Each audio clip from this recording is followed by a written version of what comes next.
మే 7, 2024 సుందరయ్య విజ్ఞాన కేంద్రం సోయబాల్ ఖానులో 138వ మేడే సందర్భంగా శ్రామిక వర్గ ఐక్యత, అంతర్జాతీయ దృక్పథం, భారత కార్మిక సంఘాల సమైక్య, ఇఫ్టు, శ్రామిక స్పందన నుండి సదస్సు నిర్వహించడం జరిగినది.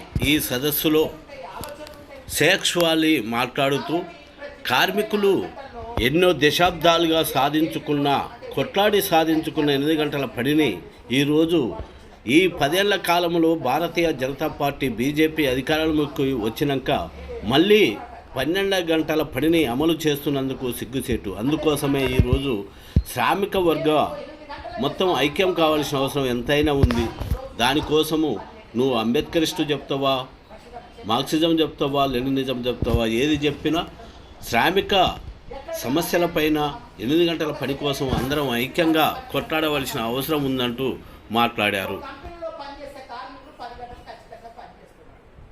అలాంటి కుట్రలనే ఈరోజు ఎస్సీ, ఎస్టీ, బీసీకి సంబంధించిన నాయకులు ఈరోజు వాళ్ళ జాతిని వాళ్ళను పక్కన పట్టిస్తున్నారు. ఇది నిజమా కాదా అని తేల్చుకోవాల్సిన అవసరం ఉంది. నేను ఒక్కరిని అంటలేదు. ఇప్పుడు మన ఏరియాలో తెలంగాణలో జాతీయ స్థాయి నాయకుడు, బీసీ సంఘం నాయకుడు ఎవరబ్బా తను? ఆర్ కృష్ణయ్య ఏం చేసిండు? వైఎస్ఆర్సీపీ ఆయనకు నా పదవి ఇస్తే ఆటోమేటిక్ గా ఆ బీసీ సంఘాన్ని తీసుకుపోయి అంతకుముందు తెలుగుదేశం రాష్ట్ర ముఖ్యమంత్రిగా ఆయన ప్రకటిస్తే తెలుగుదేశం తరఫున ఉన్నారు. అంటే ఎస్సీ, ఎస్టీ, బీసీకి సంబంధించిన నాయకులు ఎవరైతే ఉన్నారో దీని గురించి ఎందుకు మాట్లాడుతున్నానంటే ఈరోజు ప్రతి ఒక్కరు కూడా ఎస్సీ, ఎస్టీ, బీసీ మైనార్టీల గురించి మాట్లాడుతున్నారు కాబట్టి మనం బలంగా చెప్పాల్సి ఉంటుంది. ఎస్సీ, ఎస్టీ, బీసీ మైనార్టీ నాయకత్వం ఆధ్వర్యంలో హక్కుల కోసం, సమానత్వం కోసం, అవకాశాల కోసం ఎవరైతే మాట్లాడుతున్నారో, ప్రశ్నిస్తున్నారో, కులజనం జరగాలి అంటున్నారో, కులజనం జరగాల్సిందే. మనం వ్యతిరేకం కాదు, రిజర్వేషన్లకు వ్యతిరేకం కాదు. భారత రాజ్యాంగ సవరణలకు మనం వ్యతిరేకమా కాదా అనుకున్నప్పుడు ప్రజలకు హానికరమైన సవరణలు చేస్తే దాన్ని వ్యతిరేకిస్తాం, ప్రజలకు అనుకూలమైన సవరణలు చేస్తే మనం అందరికీ. కానీ సవరణల పేరిట జరుగుతున్న దాడి ఏదైతున్నదో అది ప్రాథమిక హక్కుల మన కంటికి కనిపించడం లేదు. వాటిని స్పష్టంగా ప్రజల్లోకి కొంతమంది చదువుకున్న వాళ్ళు, మేధావులు, రాజకీయ పార్టీలు, ప్రయాసంగాలు ఉన్న వాళ్ళకే దీని గురించి తెలుసు. పెద్దగా లోతుగా గ్రామీణ ప్రాంతాల్లో ఈ ప్రచారం ఇంకా కొనసాగలేదు. కాకపోతే దేవుడి మీద, సాంప్రదాయ పద్ధతుల పేరు మీద చాలా బలంగా ఈ సంస్కృతి బాగా ప్రవేశించింది. అది సినిమాల ద్వారా కావచ్చు, అది టీవీల ద్వారా కావచ్చు, మన సెల్ ఫోన్ల ద్వారా కావచ్చు, లేదా మన పండుగల్లో, పబ్బవుల్లో, లేదా మంచి చెడుల్లో మనం ప్రదర్శించే ఆ యొక్క ఏదైతే జ్యోతిష్య శాస్త్రాల్లో కావచ్చు, వాళ్ళ బలంగా మెదడును చొప్పించేస్తూ ఈరోజు హిందూ ధర్మాల మీద, శాస్త్రాల మీద దాడులు జరుగుతున్నాయి, దౌర్జాలు జరుగుతున్నాయి. మన సాంప్రదాయాల కట్టుబాట్లు మొత్తం సర్వనాశనం చేస్తున్నారు. విదేశీ శక్తులు కుట్ర పొందుతున్నారు. దీని వెనక పెద్ద వార్తర అంటే ఒక విధంగా హిందూ మతాన్ని సర్వనాశనం చేయడానికి ప్రయత్నం చేస్తున్నారని చెప్పి కొంత ఆ మెజార్టీ హిందువులలో ఒక భయాన్ని, ఒక ఆందోళనను రెచ్చగొట్టి వాళ్ళకు అనుకూలంగా మార్చుకునే క్రమంలో చిన్న పోరాటాలు మొదలుకొని యువకులైన వాళ్ళు పెద్దల వరకు కూడా ఒకవైపు మౌలిక సమస్యల గురించి మాట్లాడకుండా, ప్రజా మౌలిక సమస్యల గురించి చర్చించకుండా, దేశం అధోగతి పాలవుతున్నా కూడా అభివృద్ధి గురించి మాట్లాడకుండా కేవలం మతం గురించి మాట్లాడే స్థితికి మెజార్టీ హిందువులను తీసుకొచ్చారు. అందుకే వాళ్ళు ఎన్నికల్లో బహిరంగంగా మాట్లాడుతున్నారు. ఏం మాట్లాడుతున్నారు? ముస్లింలు, క్రిస్టియన్లు మాకు ఓటు వేయాల్సిన అవసరం లేదు, మీ ఓటు కాంగ్రెస్కే వేసుకోండి, మీ ఓట్లు ఎవరికైనా వేసుకోండి, మా హిందువు ఓట్లు మాకు వేసుకుంటే మేము అధికారంలోకి వస్తాం, కాబట్టి మా హిందువులు మాకు ఓట్లు వేస్తారు. అంటే యోగి ఆదిత్యనాథ్ ఒక రాష్ట్ర ముఖ్యమంత్రిగా ఉంది, ఆయన ఇచ్చిన పిలుపు. అంటే చూడు ఎలా ఉన్నారు.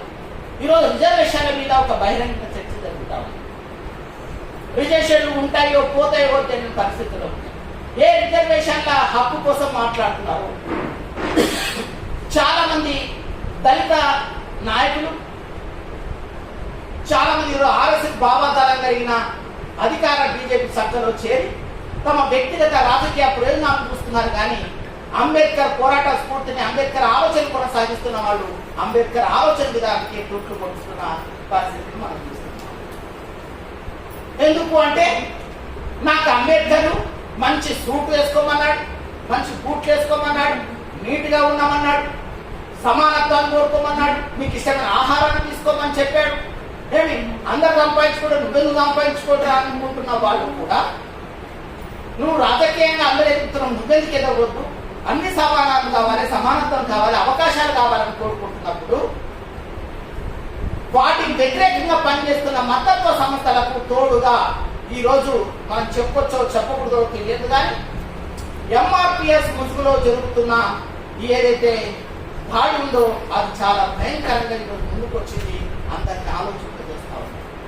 ఈరోజు బహిరంగంగా ముందు పడ్డాడు, కానీ వెనక నుండి ఇలాంటి నాయకులు ఎవరైతే ఉన్నారో అలాంటి నాయకులు చాలా వెనక ఉండి నడిపిస్తున్న పరిస్థితి. పైకి మాత్రం భికంగా నేను దళితుల్ని, ఏమి భికంగా అంబేద్కర్ వాదిని, భికంగా నేను జైబీ వారసత్వాన్ని కొనసాగిస్తానన్న వాడిని ఈరోజు దాని వెనక ఉండి మతత్వ విధానాలు తీసుకొచ్చి మనకు తెలియకుండానే అటువైపు ప్రేరేపిస్తున్న పరిస్థితి. ఒకసారి వెంకయ్య నాయుడు కాళ్ళు మొక్కాడు, ఆయన వల్ల ఏమి కాలేదు. ఒకసారి ఈరోజు నేరుగా ప్రధాని మోదీని కౌగిలించుకున్నాడు, మరి ఏమీ కాలేదు. కానీ ఇలా ఒకసారి తెలుగుదేశం మాకు సీట్లలో కొంత మాకు అవకాశాలు కల్పిస్తే తెలుగుదేశం మద్దతు ఇస్తారన్నమాట. అంటే ఒకవైపు తమ జాతికి సంబంధించిన తమ సమాన అవకాశాల కోసం పోరాడుతున్న వ్యక్తి హఠాత్తుగా రాజకీయ పరిణామాల్లో నేరుగా జోక్యం చేసుకొని ఈరోజు రాజకీయ అవకాశాల కోసం మనం పార్లమెంట్లోనో చట్టసభలోనో కూర్చుంటే తప్ప మన వర్గీకరణ సాధ్యం కాదు. ఇలా ఎన్నిసార్లు వినతి పత్రాలు ఇస్తాం, ఎన్నిసార్లు ప్రతిఫలాత్మం ఎవరి కాళ్ళను పట్టుకుంటాం. కాబట్టి నేరుగా మనం చట్టసభలో కూర్చుంటే మనం వాళ్ళ మెడలో చేయగా సరే మనం వర్గీకరణ చేసుకోవచ్చు అని చెప్పి శ్రమలకు గురి చేస్తున్న పరిస్థితి.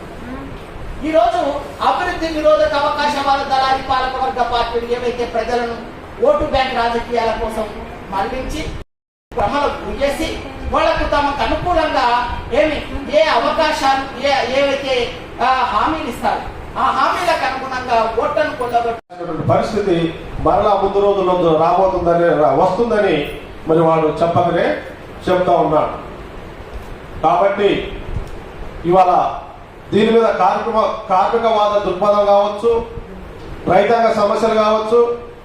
రైతాంగ సమస్యలు మనం చూసుకుంటే ఆ లేబర్ కోడ్, లేబర్ చట్టాలు చూసుకుంటే స్వామినాథన్ కమిషన్ అమలు చేయమంటే స్వామినాథన్ కమిషన్ పక్కన పెట్టేసి ఉన్నటువంటి కోడ్లను రద్దు చేసి ఆ యొక్క కోడ్లలో ఈ 4 కోడ్లలో మనం ఉన్నటువంటి అంశాలను పొందుపరిచామని చెప్తూ ఇవన్నీ కూడా ప్రభుత్వాలు ప్రజలను తికమక చేస్తున్నటువంటి పరిస్థితి మనకు కనపడుతుంది. రైతాంగానికి గిట్టుబాటు ధర కావాలని మనం కొట్లాడితే గిట్టుబాటు ధర కాదు, మద్దతు ధరలు ఇస్తామని చెప్పి ప్రజలను మరి ఆ యొక్క వ్యవసాయ రంగము ముందుకు వచ్చిన తర్వాత, వ్యవసాయ రంగం పంట చేతికి వచ్చిన తర్వాత, రైతు పంట చేతికి వచ్చిన తర్వాత గిట్టుబాటు ధరను ఇవ్వకుండా మిల్లర్స్ తోటి పెట్టుబడిదారి వర్గం ఐక్యమై పండించినటువంటి పంటకు గిట్టుబాటు ధర లేకుండా చేస్తూ మరి రైతులు దోపిడీ చేస్తున్నటువంటి పరిస్థితి కూడా మనకు కనబడతా ఉంది. అందుకనే మనం ఇవాళ మరి ఇంకా పోరాడి సాధించుకున్నటువంటి చట్టాలను, శ్రామిక చట్టాలను, రైతాంగ చట్టాలను మనము కాపాడుకోవాల్సినటువంటి బాధ్యత మన మీద ఉంది. ఇంకా మనము ముందుగా వీటి మీద చాలా పోరాటాలు చేయవలసినటువంటి అవసరం మనకు ఉన్నదని ఈ సభాముఖంగా జ్ఞాపకం చేస్తూ మరి ఇంకా మనం చూసుకుంటూ పోతే మణిపూర్ కావచ్చు, వివిధ రాష్ట్రాల్లో కావచ్చు జరిగినటువంటి దాడులు, మరి ఈ దాడులను మనం చూస్తూ మీ బీజేపీ ప్రభుత్వానికి ఎందుకు ఓటేయాలని మనము ప్రశ్నించాల్సినటువంటి అవసరం ఉంది. బీజేపీ వాళ్ళు మన దగ్గరికి వస్తే బీజేపీ ప్రభుత్వానికి ఎందుకు ఓటేయాలి, ఎంతమందికి ఉద్యోగాలు ఇచ్చారు, ఎన్ని రంగాలను ప్రభుత్వ పరంగా ఉన్నటువంటి వాటిని ప్రైవేటీకరణ చేశారు అనేటటువంటి అంశాలను వాళ్ళ ముందర ఉంచాల్సినటువంటి పరిస్థితి మనకు కనబడతా ఉంది. అందుకనే మీకు ఎందుకు మేము ఓటేయాలి, మీకు ఎందుకు మేము ఓటేయాలని చెప్పేసి బీజేపీని ప్రశ్నించాల్సినటువంటి అవసరము మనకున్నది. కాబట్టి మరి ఇవాళ మనం ఆయా కార్మిక సంఘాలలో పనిచేస్తున్నాం, రైతాంగ సమస్యల మీద పనిచేస్తున్నాం, పార్టీ పరంగా మన విధి విధానాలను ముందుకు తీసుకెళ్తా ఉన్నాం. దీనిలో భాగంగానే మనమంతా కూడా మరలా ఐక్య ఉద్యమాలను ముందుకు తీసుకుపోతూ మరి మనము కరపత్రంలో రాసుకున్నట్లుగా చికాగో అమరవీరులకు విప్లవ జోహర్లని, ప్రభుత్వ రంగ సంస్థలను పరిరక్షించాలని, విశాఖ ఉక్కు ప్రభుత్వ ఆధీనంలో ఉండాలని, ప్రైవేటీకరణను ఉపసంహరించుకోవాలని, కేంద్రంలో నరేంద్ర మోడీ బీజేపీ ప్రభుత్వం అనుసరిస్తున్నటువంటి మత తత్వ కార్పొరేట్ రాజకీయాలను ఖండించాలని, ఇవాళ మరి మనము నిత్యము మన నోట్లో ఉండేటటువంటి వ్యక్తులు అదానీ అంబానీ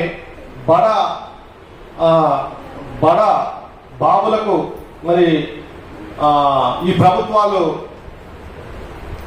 మన దగ్గర ఉన్నటువంటి సంపద అంతా కూడా దోచి పెడతా ఉన్నాయి. అట్లాగనే మరి ఆదివాసీ, దళిత, క్రిస్టియన్, ముస్లిం ఇతర మైనారిటీల మీద జరుగుతున్నటువంటి దాడుల మీద కూడా మనము మరి ఐక్య ఉద్యమాలు చేయాల్సినటువంటి అవసరం ఉంది.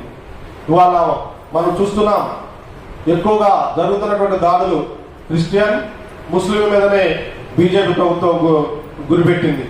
మరి ఇందులో భాగంగానే అక్కడ మణిపూర్లో రెండు వర్గాల మీద చేపించినటువంటి దాడులు, మరి ఆ దాడుల యొక్క వీడియోలు మనం చూస్తే ఎంతో భయంకరంగా ఆ స్త్రీలను వివస్త్రాలు చేసి కొట్టి రాళ్ళు తల మీద వేసి ఆ తలలు కూడా చింద్రవదరమయ్యేటట్టు చేసి వ్యక్తులను గుర్తుపట్టకుండా చేసినటువంటి పరిస్థితి మరి బీజేపీ ప్రభుత్వానికి దక్కిందని సభాముఖంగా మనం చేస్తూ ఉన్నాం.